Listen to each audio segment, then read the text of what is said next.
আল্লাহ কয় আজরাইল আর কার জান কবজ করতে তোমার কষ্ট লাগলো রে? আজরাইল আলাইহিস সালাম কয় আল্লাহ, সমুদ্রের ভিতরে একটা জাহাজ, এই জাহাজের ভিতরে যতগুলি যাত্রী সবগুলি যাত্রী সমুদ্রে ডুবে মরল, কিন্তু একজন মহিলাকে আল্লাহ তুমি তোমার কুদরতে বাঁচাইছো, কাঠের উপরে বাসায় বাসায় বাঁচাইছো। মহিলাটা সুস্থ কোনো মহিলা ছিল না, মহিলাটা ছিল গর্ভবতী, পেটে ছিল তার বাচ্চা। ও মালিক, কাঠের উপরে ওই মহিলারে তুমি বাসায় রাখছো, বাঁচায় রাখছো। আল্লাহ যারে বাঁচায়, আল্লাহ যারে বাঁচায় তারে মারার ক্ষমতা কারো নাই। আল্লাহ চাইলে যে কোনো অবস্থা আল্লাহ বাঁচায় রাখতে পারে, বাঁচায় রাখছেন গো মালিক। কিন্তু কিছুক্ষণ পরেই তোমার নির্দেশ আসলো। কি নির্দেশ? কাঠের উপরে যেই মহিলা পেটে তার বাচ্চা, গর্ভের সময় কাছে আসছে, ওই অবস্থায় সাগরে ভাসমান অবস্থায় এই মহিলাটা বাচ্চা প্রসব করেছে সাগরে। আল্লাহু আকবার, জোরে কর। সাগরে বাচ্চা প্রসব করেছে। এই বাচ্চা প্রসব করার পর সে মার দুধ খাবে, মাও তারে দুধ খাওয়াবে। কিন্তু মালিক, ওই মুহূর্তে তুমি নির্দেশ দিয়েছো আজরাইল, বাচ্চা মায়ের বুকে দুধ লাগানোর আগে আগে মার জানটা কবজ করো। ও মালিক, এই বাচ্চাটা অবুঝ নিষ্পাপ বাচ্চাটার কথা ভেবে আমি আজরাইলের চোখ দিয়া পানি চলে এসেছে, আমি নিরুপায় হয়ে গেছি মালিক। অবুঝ বাচ্চাটাই নিষ্পাপ, অবুঝ বাচ্চাটার কি হবে? এই পৃথিবীতে যার পাশে কেউ নাই, ছিল একমাত্র মা, সাগরের উপরে কাটে ভাসমান। মার জানটাও যদি কবজ করি, এই মাকেও সে আর পাইল না। মায়ের দুধ খাওয়ার কথা, দুধও পান করার সুযোগ পাইল না। এই কথাটা ভেবে আমার চোখ দিয়ে পানি চলে আসলো। ভাইয়েরা, বন্ধুরা, পৃথিবীতে কত মা আছে এমন রে যুবক, প্রসব করার সময় মা প্রসব যন্ত্রণা সইতে না পেরে ইন্তেকাল করে দুনিয়া থেকে বিদায় হয়। আল্লাহর নবী কই, যেই মা প্রসব বেদনার সময়, প্রসবের সময়, সন্তান ভূমিষ্ঠ হওয়ার সময় যেই মা মারা যাবে কষ্টের কারণে, আল্লাহ পাক আমার আপনারা জিহাদের ময়দানে শহীদ হওয়ার সমান সব আল্লাহ ওই মাকে দান করে। প্রসবের যন্ত্রণা শুধু মা জানে, মা জানে, মা জানে। ভাইয়েরা, বন্ধুরা, জন্য বলি, আর যদি কোনো মা সুস্থ থাকে কিন্তু প্রসবের যে যন্ত্রণাটা সে সহ্য করে নেয়, আল্লাহ পাক প্রসবের যন্ত্রণা সহ্য করার কারণে জিহাদের ময়দানে একজন গাজী বিজয়ী হইয়া জিহাদ কইরা ফিরে আসলে যেই সওয়াব আল্লাহ ওই মার আমল নামায় এই গাজী হওয়ার সওয়াব আল্লাহ দান করে। জোরে কোন সুবহানাল্লাহ, আর একটু জোরে কোন সুবহানাল্লাহ। এই মারে বুঝে তুমি দুনিয়াতে আসার পর কষ্ট দেও, এই মারে বুঝে তুমি কষ্ট দেও। যুবক, তুমি তো জানো না, জানো না, জানো না কি পরিমাণ কষ্ট। যাবার আগে, প্রসবের আগে স্বামীর কাছ থেকে বিদায় নেয়, মায়ের কাছ থেকে বিদায় নেয়, আপনজনের কাছ থেকে বিদায় নেয়, কারণ এই সময় অনেকেই দুনিয়া থেকে বিদায় হয়ে যায়। এ যুবক, বড় হওয়ার পর এই মার কলিজায় কেমন করে তুমি ব্যথা দিলা, কেমন করে চোখে পানি জড়াইলা, কেমন করে তুমি হাত উঠাইলা। মা কান্না করে আর কই, বাবা। যুবক দৌড়ে আসছে ওয়াজের ময়দানে, হুজুর আমি খারাপ ছিলাম, বউয়ের কথায় আমি মার গায়ে হাত উঠাইতাম, হাত উঠাইতাম। একদিন অফিস থেকে আসার প্রতি এরকম ওয়াজ হয়, ওয়াজের মাঠে হুজুর মার খেদমতের বয়ান করে ওয়াজটা শোনার পর আমার দিলের ভিতরে এমন লাগা লাগছে, হুজুর ওয়াজের ময়দানে চোখের পানি জড়ায় জড়ায় শুধু কাঁদছি, চোখের পানি জড়ায় জড়ায় শুধু কাঁদছি। কারণ মার কলিজায় সন্তানের প্রতি কেমন দরদ, এত দরদ, এত দরদ, যার কারণে আল্লাহ পাক সন্তানের লাশের সাথে বাবারে কবরে যাইতে আল্লাহ আদেশ দেয়, শরীয়ত আদেশ দেয়, কিন্তু মাকে কবরে যাইতে শরীয়ত অনুমতি দেয় না। কারণ পৃথিবীর কোনো মা সন্তানকে কবরে রাইখা যদি উঠতে চায় উঠতে পারবে না, বরং বলবে তোমরা কারা গো, আমার সন্তানের সাথে আমারও কবর দিয়া দাও। বাবা উঠতে পারে, মাও কবর থেকে উঠতে পারবে না। ওই যুবক কান্না করে আর কই হুজুর,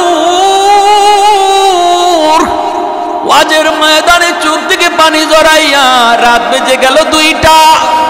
মা রুমের সামনে গেলাম কাঁদতে কাঁদতে মাপ চাওয়ার জন্য। মা কয়া ডাক দিলাম, এইদিকে মা তাহাজ্জুদের নামাজ পড়তেছে আর কাঁদতেছে। মাই মনে করছি আজকে মনে হয় আমার সন্তান আমাকে মারবে না।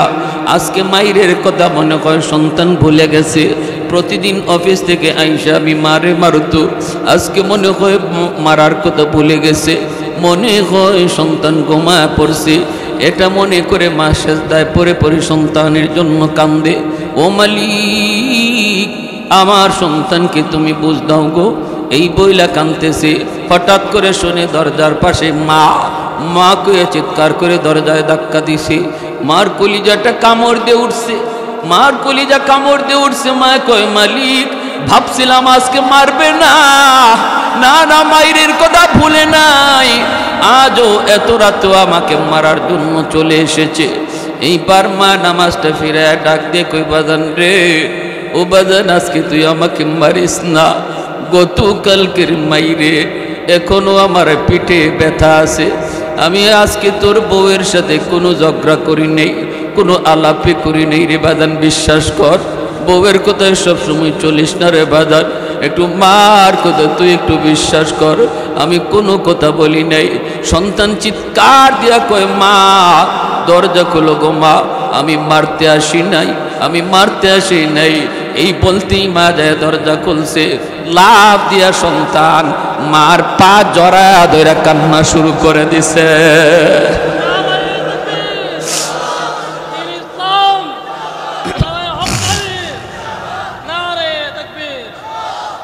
পৃথিবীতে মায়ের মতো আপন কেউ হবে না।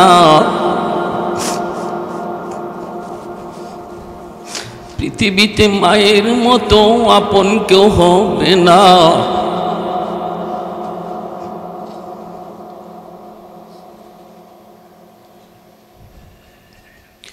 পৃথিবীতে মায়ের মতো আপন কেউ হবে না। তোমরা কোনোদিনও মায়েরই মনেতে কষ্ট দিও না।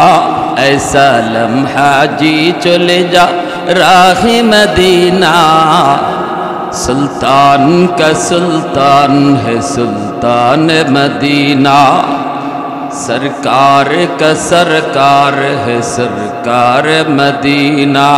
ला इलाहा इल्लल्लाह जुड़े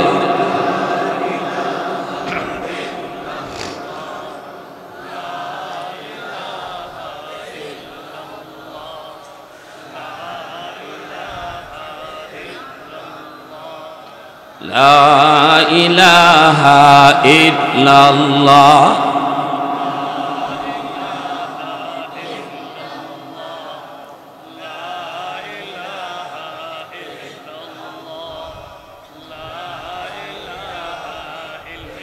ला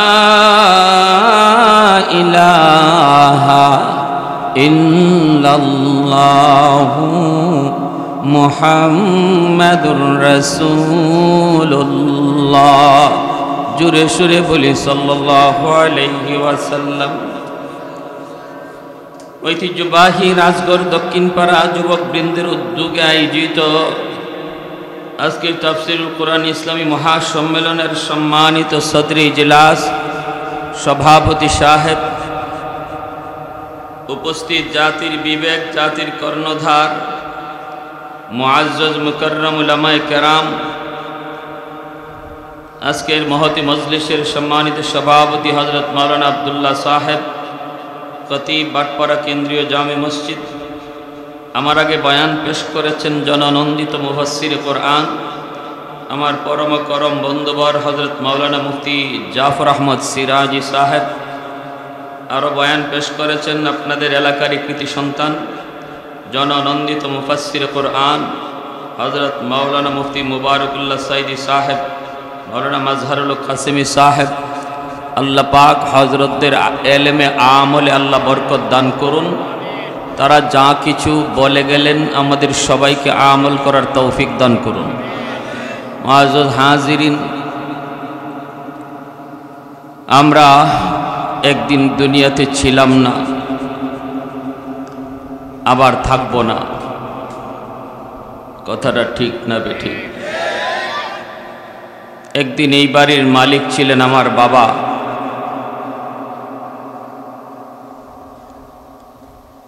বাবার আগে ছিলেন দাদা। দাদা চলে গেলেন, বাড়ির মালিক হলেন বাবা। বাবা একদিন চলে যাবেন, মালিক হব আমি একদিন চলে যাব, মালিক হবে সন্তান। বাড়ির জায়গায় বাড়ি ঠিকই থাকবে, তো মালিকের পরিবর্তন ঘটবে, ঠিক কিনা? একদিন আমাদের বাপ মা দুনিয়াতে ছিলেন। আজ অনেকেরই হয়তো আমার মতো মা নাই, অনেকেরই হয়তো আদরের বাবা নাই। একদিন আমিও হারিয়ে যাব, আমিও থাকব না। আজ যদি আমি আমার মার কথা, বাবার কথা ইয়াদ করি, আগামীকাল আমার সন্তান আমার কথা ইয়াদ করবে। আজ যদি আমি আমার বাপ মার জন্য হাত উঠাই, আগামীকাল মনে রাখবেন আপনার সন্তানও আপনার জন্য হাত উঠাবে। আজ যদি আমি আমার বাবার মায়ের কবরের পাশে চোখের পানি ঝরাই, সেদিন আমার সন্তানও আমার কবরের পাশে পানি ঝরাবে। আর যদি গান গেয়ে চলে যাই, কবর দেখার পরেও দুর্ভাগা বদনসিব আমার সন্তানও আমার কবরের পাশ দিয়ে গান গেয়ে চলে যাবে। প্যারে হাজিরিন, এই যে একটা মৃত্যু, এমন এক চিরন্তন সত্য জিনিস যা অস্বীকার করার মতো ক্ষমতা, সাহস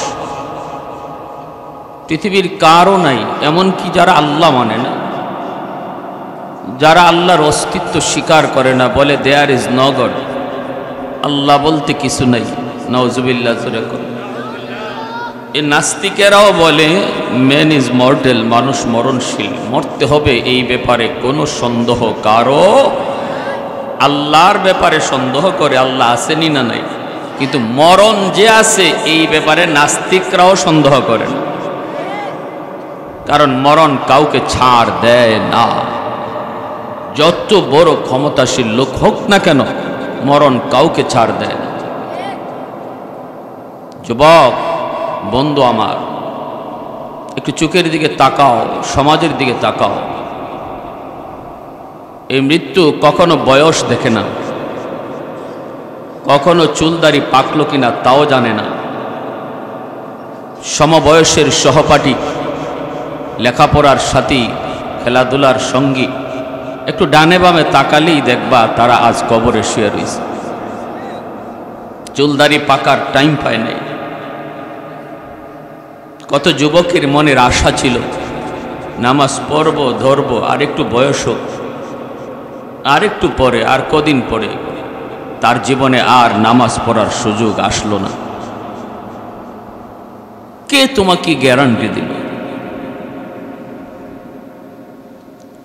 আজ আমাদের যাদের বাপ মা কবরে, আমাদের জন্য করণীয় কি? আমরা তাদের জন্য কি করব? এটা যদি আমি বুঝি, জানি আর মানি, তাহলে আগামীকাল আমার সন্তানও তা বুঝবে, মানবে, ঠিক কিনা? বাপ মা যাদের দুনিয়াতে আছে তাদেরও জানা দরকার যে আমাদের মুর্দেগানের জন্য আমাদের করণীয় কি, তারা আমাদের কাছে কি চায়।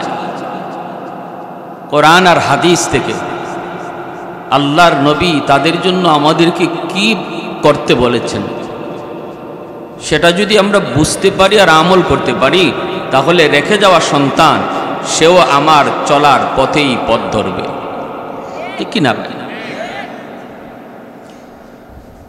কুল্লু নাফসিন যায়িকাতুল মাউত।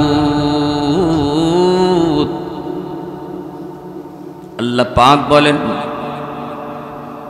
মৃত্যুর পেয়ালা সমস্ত প্রাণীকেই স্বাদ করা লাগবে, এমন কোন মানুষ দুনিয়াতে নাই রে যুবক মৃত্যুর পেয়ালা পান করবে না।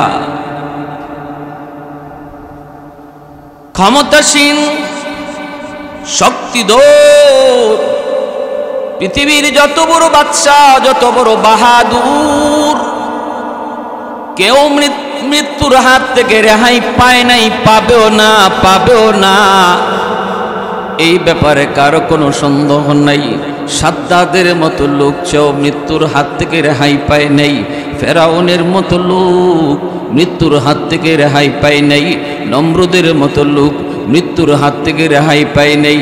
ছাড় তুমি সবার কাছ থেকে পাইলেও আজরাইলের কাছ থেকে ছাড় পাওয়ার কোনো সুযোগ পৃথিবীর কারো ছিল না, নাই, ঠিক কিনা? বুলেট প্রুফ জ্যাকেট পরে তুমি ঘুরতে পারো, বুলেট প্রুফ গাড়ি নিয়ে তুমি ঘুরতে পারো গোলাম, তোমার গাড়ি গুলি ফিরাইতে পারে রে যুবক, তোমার গাড়ি গুলি ফিরাইতে পারে এমন গাড়ি নিয়ে তুমি ঘুরতে পারো। কিন্তু কোনোদিন পৃথিবীর কোনো বিজ্ঞানী, পৃথিবীর কোনো আবিষ্কারক আজও পর্যন্ত বুলেট প্রুফ, আজরাইল প্রুফ কোনো গাড়ি বানাইতে পারে নাই। বুলেট যেখানে যাবে না সেখানেও মালাকুল মউত আজরাইল যাবে, ঠিক কিনা? আল্লাহ পাক রব্বুল আলামিন কয় আজরাইল পৃথিবীর মানুষের প্রাণ তুমি হরণ করো, কবজ করো, মায়া কি একটু লাগে না? মালাকুল মউত আজরাইল কয় মালিক মায়া তো লাগে, কষ্ট তো লাগে, কিন্তু দায়িত্ব তো তোমার দেওয়া। মূসা আলাইহিস সালামের জামানা পর্যন্ত মালাকুল মউত আজরাইল তিনি মানুষের সুরত ধরে মানুষের জান কবজ করতে তিনি আসতেন, মানুষের সুরত ধরেই তিনি ঢুকতেন। মূসা নবীর কাছে তিনি আসলেন জান কবজের জন্য। মূসা নবী জিজ্ঞেস করে মালাকুল মউত আজরাইল কেন এসেছো, কি জন্য এসেছো? আজরাইল আলাইহিস সালাম কই নবী গো আপনি তৈরি হয়ে যান, রেডি হয়ে যান। আল্লাহর নবী মূসা কালিমুল্লাহ কই আজরাইল আমি যদি তোমাকে সাহায্য না করি, আমার হাত যদি তোমাকে সাহায্য না করি, আমার চোখ যদি তোমাকে সাহায্য না করি, আমার পা যদি তোমাকে সাহায্য না করি, কেমন করে তুমি আমার রূহটা কবজ করবা? আজরাইল আলাইহিস সালাম তিনি কয় আমার যেভাবে মন চায় এইভাবে নিব, যেভাবে মন চায় এইভাবে নিব। ইমাম বুখারী রাহমাতুল্লাহি আলাইহি তার বুখারী শরীফের টিকার মধ্যে ঘটনাটা আনছেন। ভাইয়েরা বন্ধুরা, যেই মাত্র মালাকুল মউত আজরাইল আলাইহিস সালাম এই কথা বললেন, মূসা আলাইহিস সালাম তিনি অত্যন্ত গরম নবী, মুহূর্তের ভিতরেই তিনি রাগ হয়ে গেলেন, গুসা উঠে গেল। সাথে সাথে আজরাইলের গালে একটা চর বসায় দিলেন। আজরাইল আলাইহিস সালামের গালে চর বসায় দিলেন।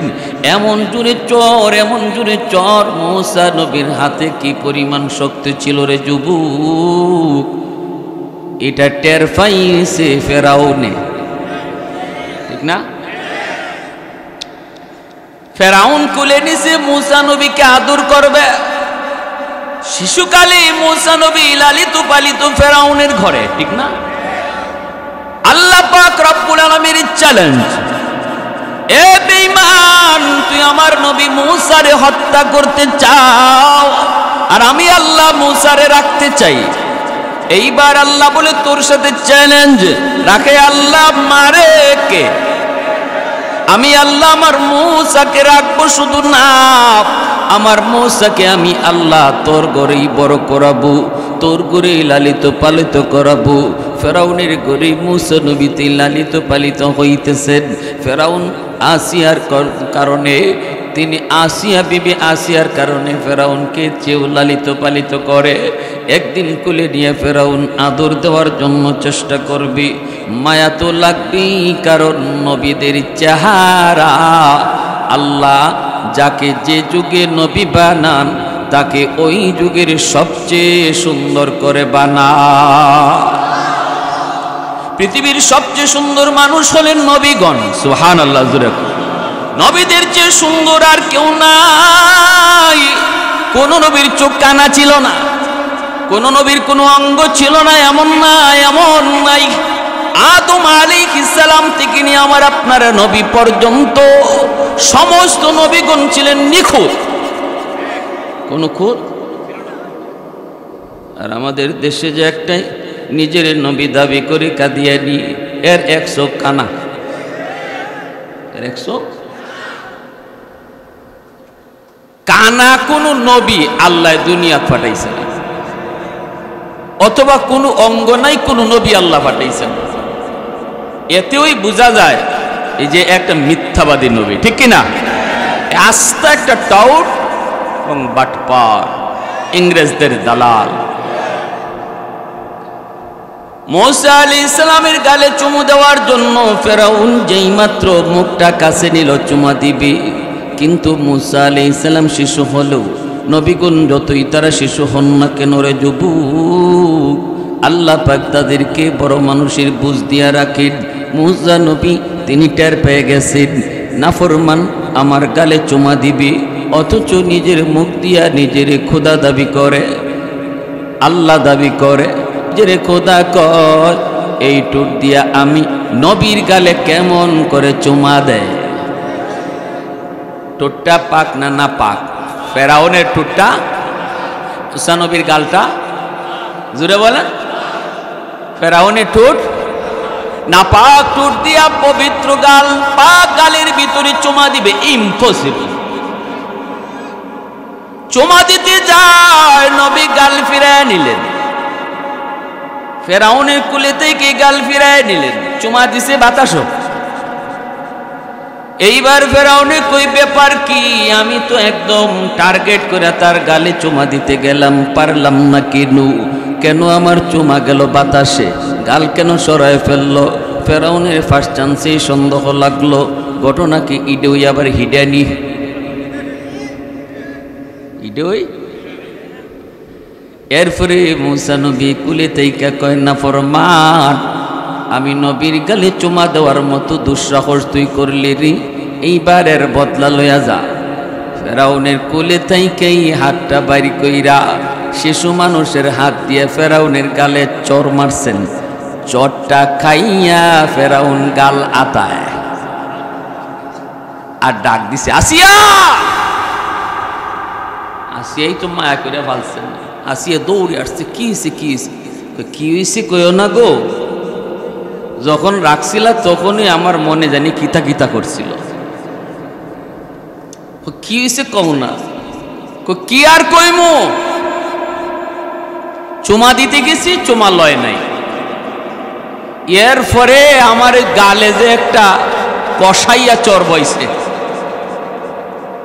এই চরের নমুনায় কয় হে 100% জান্না বুঝে আমার চরটা দিছে। বাচ্চা হইলে কি হইব? চরের নমুনায় কহে বুঝে মারছে। আর এখন আমার যা মনে হইতেছে, জ্যোতিষীরা গণকরা যে কইছে এক বাচ্চার হাতে তোমার ক্ষমতা যাবে, এই বাচ্চা ইডই হিডিয়া আমার গরু। আসিয়া কয় ফেরাউন স্বামী গো না, এমনটা তুমি মনে মনে কখনো ভাবতে পারো না গো স্বামী, কারণ এই বাচ্চাটা হলো ছোট্ট ছোট্ট মানুষ, বুঝে না সুঝে না, কখনো হাত নাড়ানাড়ি করে, হাত নাড়তে গেলে গালের মধ্যে হাত লাগে, কখনো বডিতে হাত লাগে। বাচ্চাদের হাত লাগারে তুমি চর কইও না, বাচ্চাদের হাত লাগারে তুমি তাপ্পর কইও না। ফেরাউন কয় আসিয়া চরটা আমি খাইছি, আমি বুঝি। তুমি কয় হাত লড়াইছে, তুমি কয় হাত লড়াইছে, চরটা আমি খাইছি। আসিয়া কই স্বামী গো, ও স্বামী ভুল বুঝো না, ভুল বুঝো না, চেহারাটা দেখো কত মায়া কত আকর্ষণ, পূর্ণিমার চাঁদের চেয়ে বেশি সুন্দর। এমন কোনো মানুষ নাই যে এই চেহারা দেখে আদর করবে না, তারে মায়া করবে না গো স্বামী। এমনটা তুমি কইরো না। কয় না আমি জব করে ফেলবো, আমি তোরে হত্যা করে ফেলবো। যেই বাচ্চার কারণে 70,000 বনি ইসরায়েলের পোলাপান জবাই করলাম, এখন তো দেখি ইডা হিডা জাম মারছি, ফাও মারছি, মেইনটা রয়ে গেছি, এখন তোরে আমি জবাই করে ফেলবো। আসিয়া কয় না, সে কিন্তু চটটা তোমারে বুঝা মারে নাই, এমনিতেই লাগছি। ফেরাউনে কয় না বুঝে, আসিয়া কই বুঝে না। ফেরাউনে কই বুঝে, আসিয়া কই বুঝে না। লাগছে স্বামী স্ত্রী দ্বন্দ্ব, নিরসন হবে কেমন করে? আসিয়া বলেন তাহলে একটা পরীক্ষা করে নিই। এক জায়গার মধ্যে আগুনের আংরা রাখবো, আর এক জায়গায় স্বর্ণের টুকরা রাখবো। বাচ্চাটারে আমরা এখান থেকে ছেড়ে দিব, দেখবো সে কোন দিকে যায়। যদি আগুনে হাত দেয় বোঝা যাবে তার বুঝ নাই, না বুঝা মারছে বুঝ নাই। আর যদি স্বর্ণে হাত দেয় তাহলে বোঝা যাবে বুঝ আছে, আর চটটাও বুঝা মারছে। কালার দুইটা একরকম, স্বর্ণ আর আগুনের কালার একরকম। আগুন আর আংরা এক জায়গায়, স্বর্ণের টুকরা আর আগুনের আংরার টুকরা এক জায়গায় রাইখা মুসা আলাইহিস সালাম রে ছেড়ে দেওয়া হয়েছে। ছোট বাচ্চা, কুলে শিশু। ফেরাউনে কইতে নেও, এই ধরনের একটা পরীক্ষা যদি করো ঠিক আছে আমি রাজি আছি। মুসা আলাইহিস সালাম রে ছেড়ে দিছে। আল্লাহর পয়গম্বর শিশু হলো, আল্লাহ তাদেরকে বড় মানুষের বুঝ দিয়া রাখেন। এজন্য তিনি বুঝে গেছেন কোনটা আগুন কোনটা স্বর্ণ। ভালো করে মুসা কালিমুল্লাহ তিনি বুঝেন। পাশাপাশি রাখা হয়েছে, কিন্তু রোগ নিছেন স্বর্ণের দিকে। কেন বুঝেন তো, যেটা আগুন এটা স্বর্ণ। রোগ নিছেন স্বর্ণের দিকে। স্বর্ণের দিকে যখন যাইতেছেন, এমনি ফেরাউনে আসিয়ারে ডাক দিয়ে কয়, আসিয়া যায় যায় যায়। কইসলা না বুঝে মারছে, ওই যায় ওই কাছাকাছি গিয়া স্বর্ণতে হাত দিয়া লইবেন। আল্লাহ পাক জিব্রাইল দেখো, জিব্রাইল তাড়াতাড়ি যাও, যারা তাড়াতাড়ি যাও, আমার নবী তো পেস লাগাই দিতেছে। কারণ তার তো বুঝ আছে পুরা ওই কোনটা আগুন কোনটা স্বর্ণ। কিন্তু এই মুহূর্তে যদি স্বর্ণ হাত না দিয়ে স্বর্ণ হাত দেয় তাহলে পেস লেগে যাইব। আমি আল্লাহর কুদরতি খেলা এখানে শেষ হয়ে যাবে। কিন্তু ফেরাউনের সাথে আমি আল্লাহর কুদরতের খেলা যে শুরু হয়েছে এটা মাত্র শুরু, এখনো শেষ না। অতএব তুমি জিব্রাইল যাইয়া আমার মুসার হাতটা আগুনে দিয়া দিও। সুবহান সুবহানাল্লাহ আলহামদুলিল্লাহ সুবহানাল্লাহ। মুসা আলাইহিস সালাম হাত বানাইছেন, কিন্তু আগুনে হাত দিয়ে দিয়েছেন। জিব্রাইল আলাইহিস সালাম আগুনের একটা আংরা এরকম লইয়া অবুঝ বাচ্চাদের যা করে তাই তিনিও করলেন। আল্লাহ তা করাইলেন ফেরাউনের সন্দেহ দূর করার জন্য। বাচ্চারা দেখবেন কোনো কিছু দইরেই দেরি করে না, মুখো ঢুকাই দেয়, ঠিক না? এটা খাওয়ার জিনিস নাকি নাফাক জিনিস এটা বাচ্চা বুঝে না, হাত দিয়ে ধরছে মুখো দিয়ে দিব। মুসা আলাইহিস সালাম এই আগুনের আংরাটারে দইরা দেরি নাই মুখো ঢুকাইয়া দিয়েছেন। সাথে সাথে বিবি আসিয়া দৌড়ে গেছেন, গিয়া মুখ থেকে আংরাটা ফালাইছেন। এতে করে জিহ্বার আগাটা একটু জইলা গেছিল, এজন্য মুখে একটু কথা বাঁচত, কথা অস্পষ্ট থাকতো। মুসা নবীর বড় হওয়ার পরেও কথা অস্পষ্ট থাকতো। এজন্য আল্লাহর কাছে বলেছেন, আল্লাহ আমার ভাই হারুনকে আমার সাথে দাও, আমি ফেরাউনের কাছে দাওয়াত নিয়ে যাব। কারণ হুয়া আফসাহু মিন্নি, কারণ আমার ভাই হারুনের কথা স্পষ্ট আর আমার কথাটা কিছু বাজে। কেন বাজছিল? ওই কারণে, ঠিক না ভাইরা আমার? এজন্য বলি আজরাইল আলাইহিস সালাম মুসা আলাইহিস সালামের চর খাওয়া মাত্রই একটা চোখ খুলে গেল, চোখ একটা পড়ে গেল, হাতে চলে আসলো। তাহলে বুঝেন কি পরিমাণ জোরে আসছিল চরটা।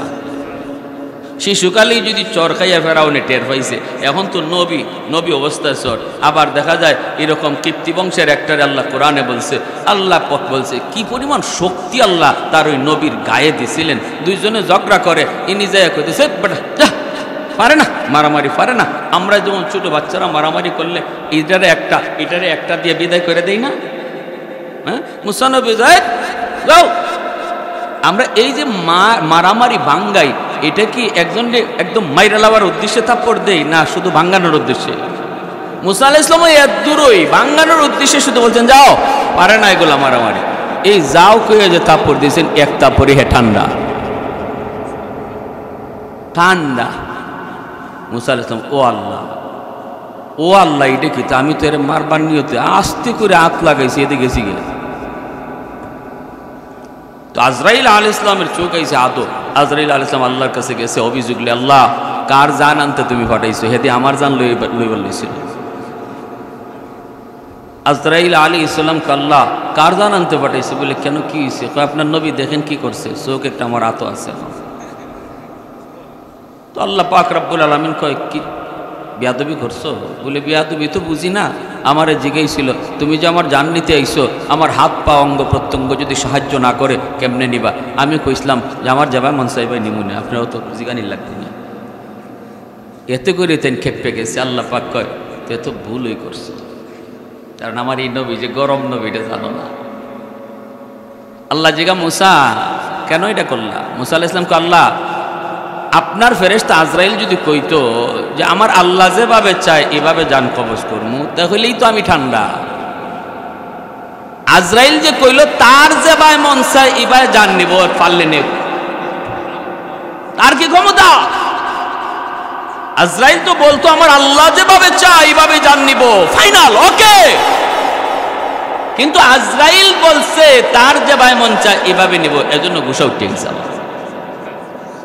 আল্লাহ পাক রব্বুল আলামিন আজরাইল আলাইহিস সালামের চোখ জাগাত লিয়ে ঠিক করে দেয়া, কয় ঠিক আছে নাও, মামলা ডিসমিস, এখানে শেষ। এরপরে আজরাইল আলাইহিস সালামকে, আল্লাহ আমি এই দায়িত্ব আর পালন করতাম, আজকে চোখ গেছে, আরেকদিন কোন জায়গা জান যাইব।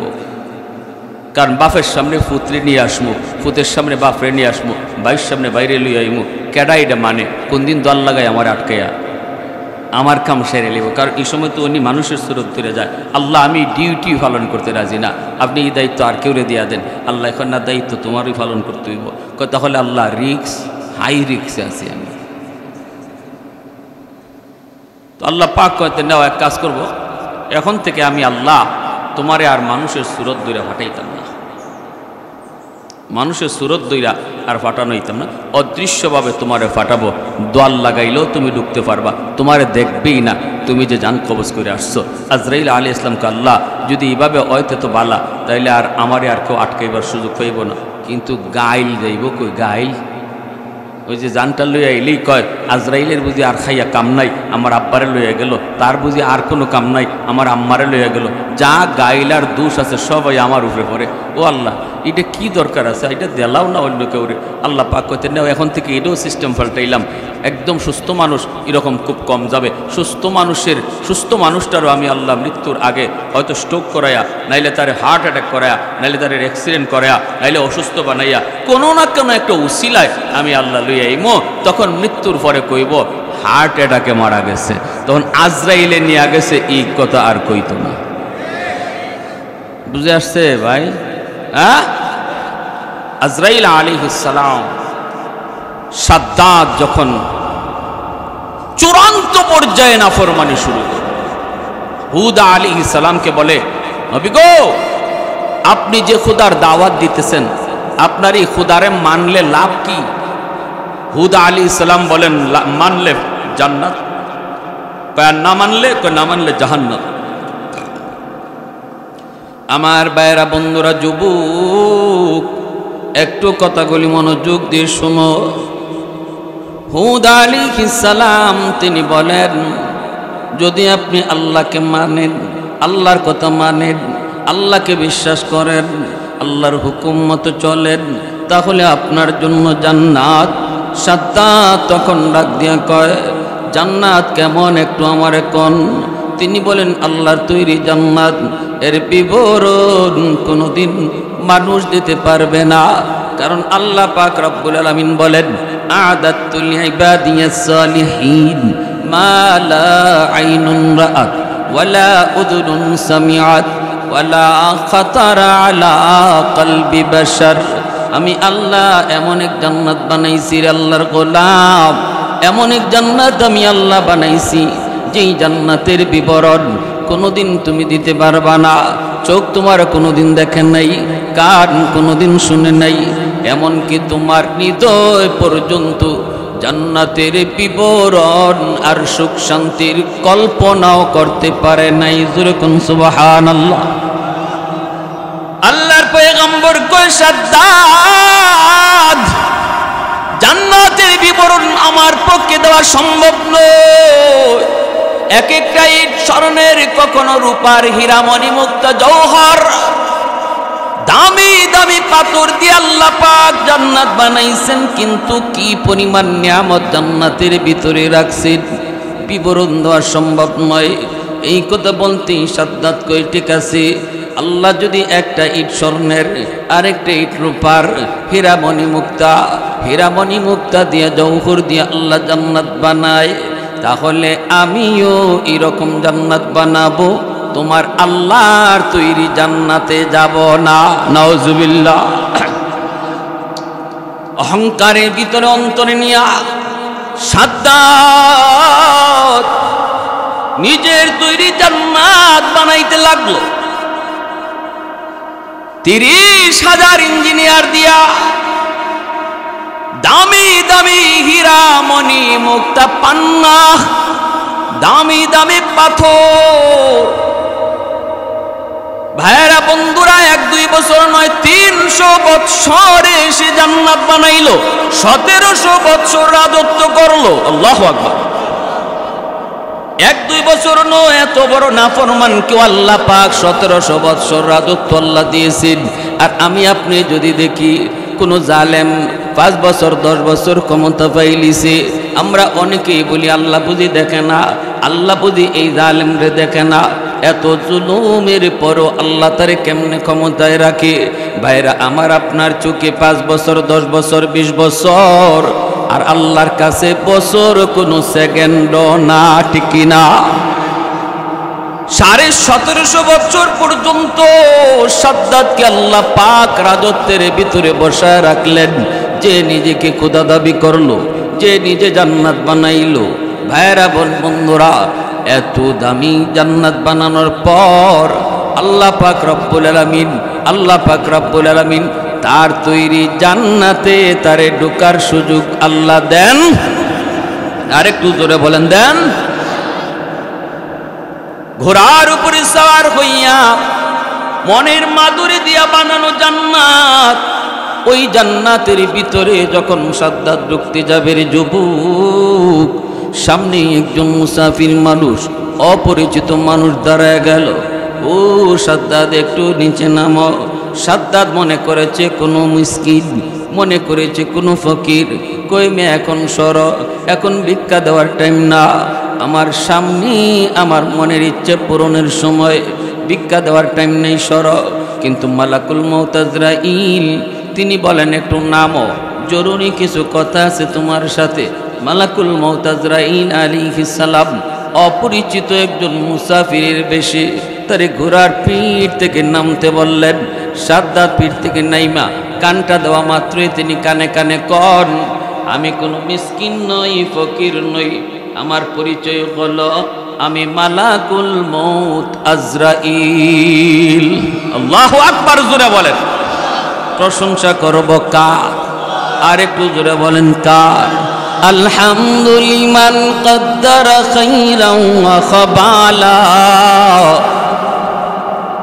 আলহামদুলিমান কদ্দারা খাইরান ওয়া খাবালা, ওয়াশকুরু লিমান সাওয়ারা হুসনান ওয়া জামালা, ওয়াশকুরু লিমান সাওয়ারা হুসনান ওয়া জামালা, ফরদুন সামাদুন আন সিফাতিন খালকি বারিউন, রব্বুন আযালিয়ুন খালাকাল খালকা কামালা, লা জিদ্দা ওয়ালা নিদ্দা ওয়ালা হাদ্দা লিমাওলা, লা জিদ্দা ওয়ালা নিদ্দা ওয়ালা হাদ্দা লিমাওলা, আল আনা কামা কানা ওয়ালাম ইয়ালকা যাওয়ালা, আল আনা কামা কানা ওয়ালাম ইয়ালকা যাওয়ালা। একটু জোরে সুরে বলেন আল্লাহু আকবার। মুসলমানের আওয়াজে বলেন আল্লাহু আকবার। আমাদের আওয়াজ যত উঁচু হবে, নাস্তিকদের আওয়াজ তত নিচু হবে, আমাদের দুশ্মনের আওয়াজ তত নিচু হবে। তামাম পৃথিবী জুড়ে দুশ্মন মাথা চারা দিয়া উঠছে। পৃথিবীর যেই প্রান্তে মুসলমান, ওই প্রান্তেই গন্ডগোল লাগায়া দিছে, ঠিক কিনা? আজ পৃথিবীর প্রতিটা মুসলমান মুসলিম দেশ কেউ নিরাপদে নয়। একটাই কারণ, আমরা জায়গা মতো গরম হওয়ার কথা ভুলে গেছি। মুহাম্মাদুর রাসূলুল্লাহ ওয়াল্লাযীনা মাহু আশিদ্দাউ আলাল কুফফার রুহামাউ বাইনাহুম, ঠিক না? আল্লাহ পাক রব্বুল আলামিন কয়, নবী আর নবীর সাহাবায়ে কেরামের আদর্শ হলো তারা জায়গা মতো অতি গরম, জায়গা মতো তারা অতি নরম। মুসলমান জায়গা মতো নরম হবে, ভাই ভাই কোনো দ্বন্দ্ব নাই, মুসলমানে কোনো দ্বন্দ্ব নাই। আমি আমার স্বার্থকে কোরবানি দিব, আরেক ভাইয়ের স্বার্থকে প্রাধান্য দিব। না জমালে দ্বন্দ্ব নাই, জায়গা জমিলে দ্বন্দ্ব নাই, চার নিয়ে দ্বন্দ্ব নাই, মেম্বারে নিয়ে দ্বন্দ্ব নাই। আল্লাহ পাক কয়, এই জায়গায় তুমি পানির চেয়েও বেশি নরম। আর যখনই হক বাতিলের দ্বন্দ্ব লেগে যাবে, আস্তিক আর নাস্তিকের ভিতরে দ্বন্দ্ব বেজে যাবে, হক বাতিলের দ্বন্দ্ব যখন বেজে যাবে, উলামায়ে কেরামের সাথে যখন নাস্তিকদের টক্কর বেজে যাবে, আর বেজে তো গেছেই, ঠিক না? ইসলাম বিরোধীদের টক্কর যখন বেজে যাবে, তখন তুমি আগুনের চেয়েও বেশি গরম। এটা আমার আল্লাহর নির্দেশ, ঠিক কিনা? আল্লাহু আকবার। এজন্য ভাইরা বন্ধুরা মনোযোগ দিয়ে শুনেন, ভাইরে যেই মাত্র সাদ্দাত ঢুকতে যাবে, ওই মাত্রই মালাকুল মউত আজরাইল তারে কানে কানে কয়, না গো, সামনে যাওয়া যাবে না। আজরাইল আলাইহিস সালামের নাম শোনা মাত্রই সাদ্দাতের কলিজা কেঁপে উঠল। কারণ আজরাইল নাম শুনলে ভয় পায় না এমন কেউ আসেনি? সাথে সাথে কেঁপে উঠল। আগে কইছে ফকির তুই সর, এখন কয়ে ভাই আজরাইল, এখন কয় ভাই আজরাইল একটু সময় দিবানি।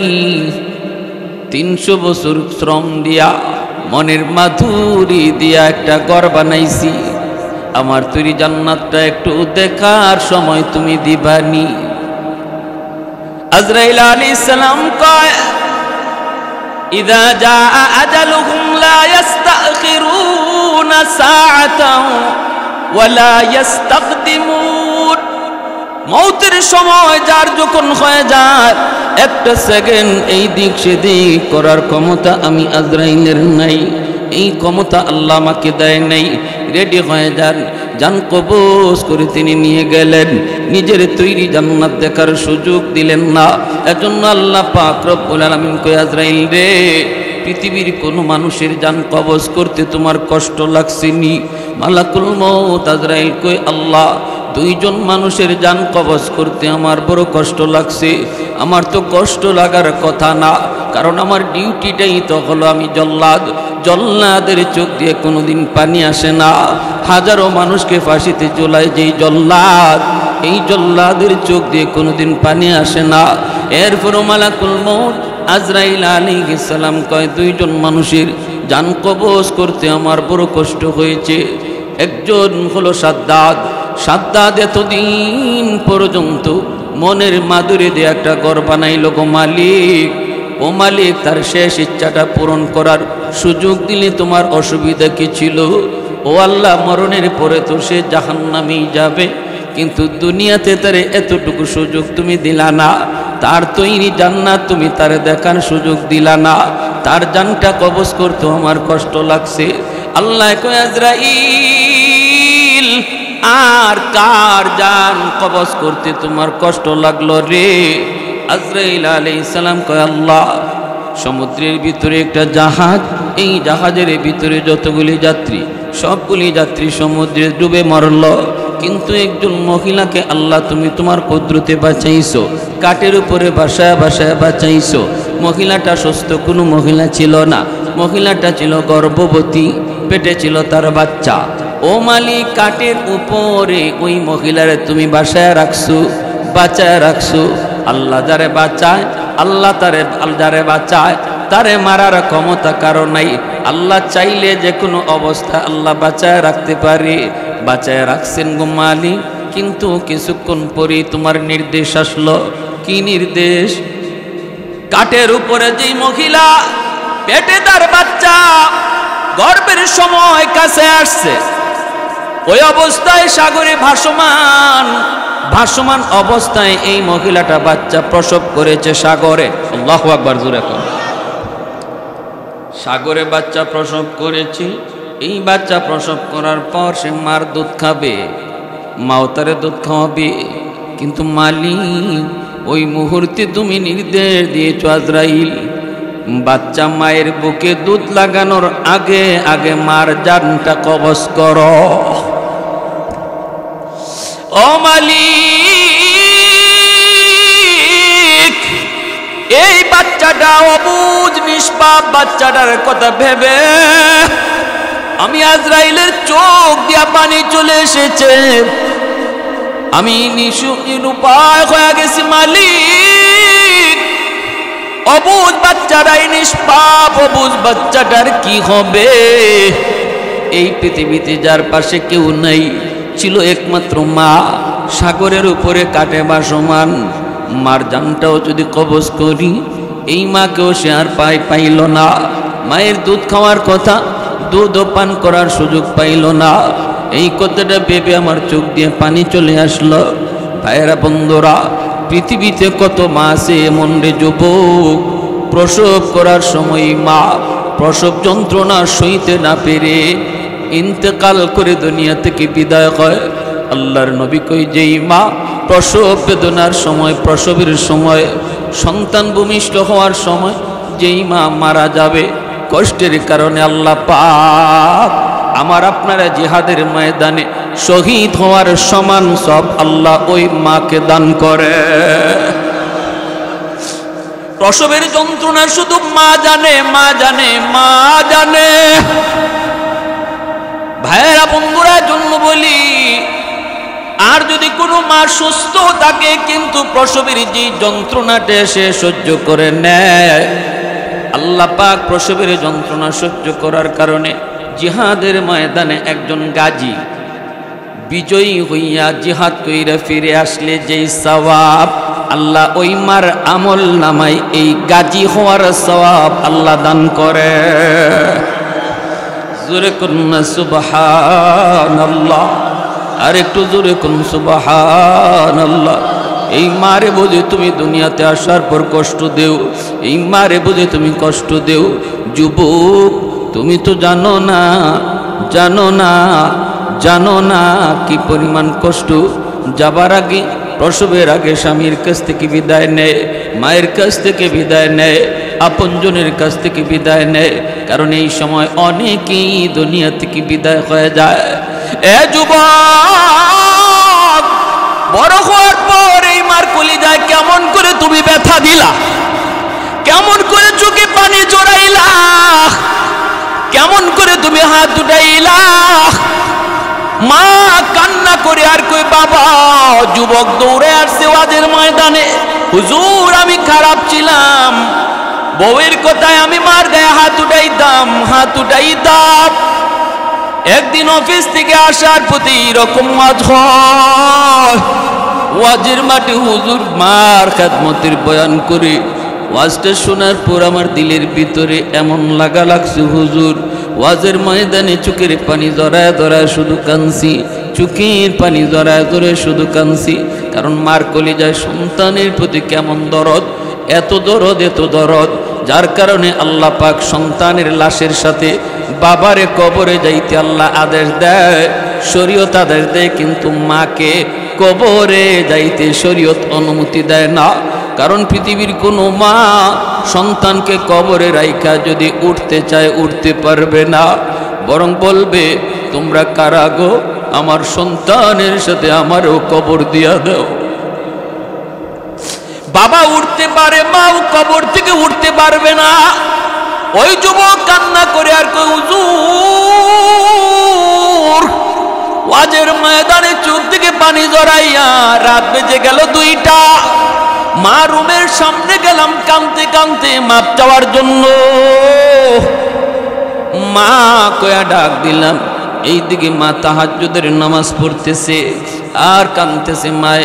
মায় মনে করছে আজকে মনে হয় আমার সন্তান আমাকে মারবে না, আজকে মায়ের কথা মনে হয় সন্তান ভুলে গেছে। প্রতিদিন অফিস থেকে আইসা আমি মারে মারতো, আজকে মনে হয় মারার কথা ভুলে গেছে, মনে হয় সন্তান ঘুমায় পড়ছে, এটা মনে করে মা সেজদায় পড়ে পড়ে সন্তানের জন্য কান্দে। ও মালিক, আমার সন্তানকে তুমি বুঝ দাও গো।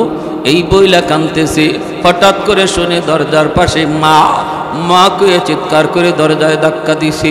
মার কলিজাটা কামড় দিয়ে উঠছে, মার কলিজা কামড় দিয়ে উঠছে। মা কয় মালিক, ভাবছিলাম আজকে মারবে না, না না মায়ের কথা ভুলে নাই, আজও এত রাতেও আমাকে মারার জন্য চলে এসেছে। এইবার মা নামাজটা ফিরে ডাক দিয়ে কই বাজান রে, ও বাজান আজকে তুই আমাকে মারিস না, গতকালকের মাইরে এখনো আমার পিঠে ব্যথা আছে। আমি আজকে তোর বউয়ের সাথে কোনো ঝগড়া করি নেই, কোনো আলাপে করি নেই রে বাজান, বিশ্বাস কর। বউয়ের কথায় সবসময় চলিস না রে বাজান, একটু মার কথা তুই একটু বিশ্বাস কর, আমি কোনো কথা বলি নাই। সন্তান চিৎকার দিয়া কয় মা দরজা খোলো গো মা, আমি মারতে আসি নাই, আমি মারতে আসি নাই। এই বলতেই মা যায় দরজা খুলছে, লাফ দিয়া সন্তান মার পা জড়া ধরে কান্না শুরু করে দিছে।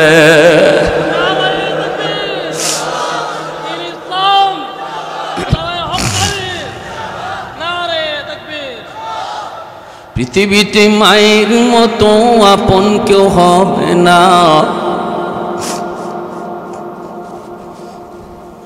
পৃথিবীতে মায়ের মতো আপন কেউ হবে না।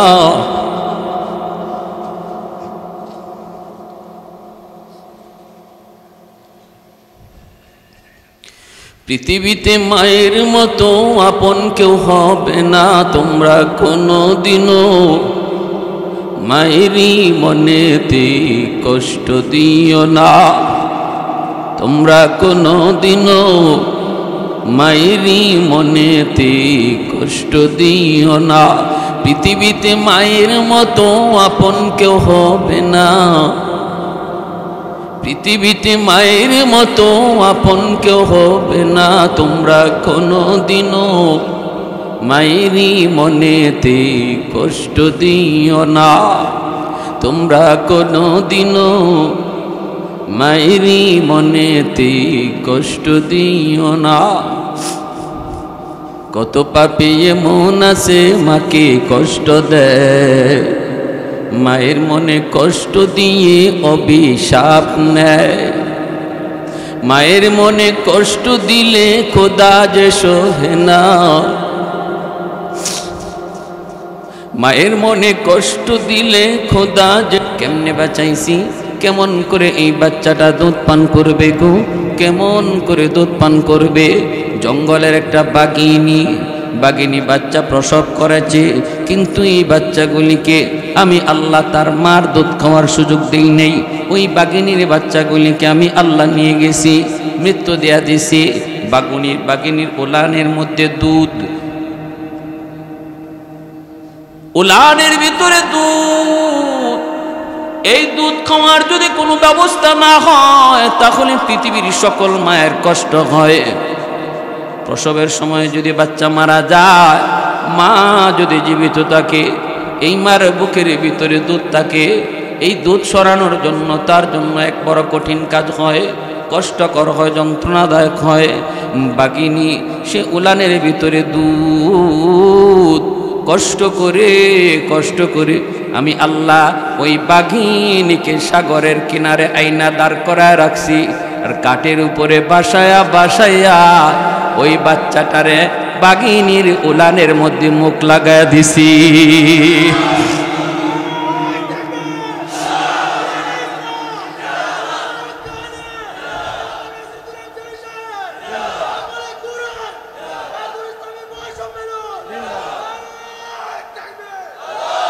আল্লাহ পাক রব্বুল আলামিন কয় আজরাইল, ওই বাঘিনীর উলানের মধ্যে বাচ্চাটা মুখ লাগা সে দুধ পান করেছে।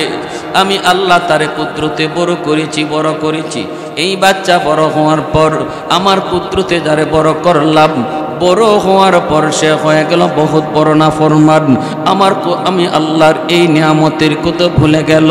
বড় হওয়ার পর শুধু বড় হয়েছে তা না, বহুত বড় অহংকারী হয়েছে, বহুত বড় বাদশাহ হয়েছে, রাজত্ব তার বিশাল হয়েছে।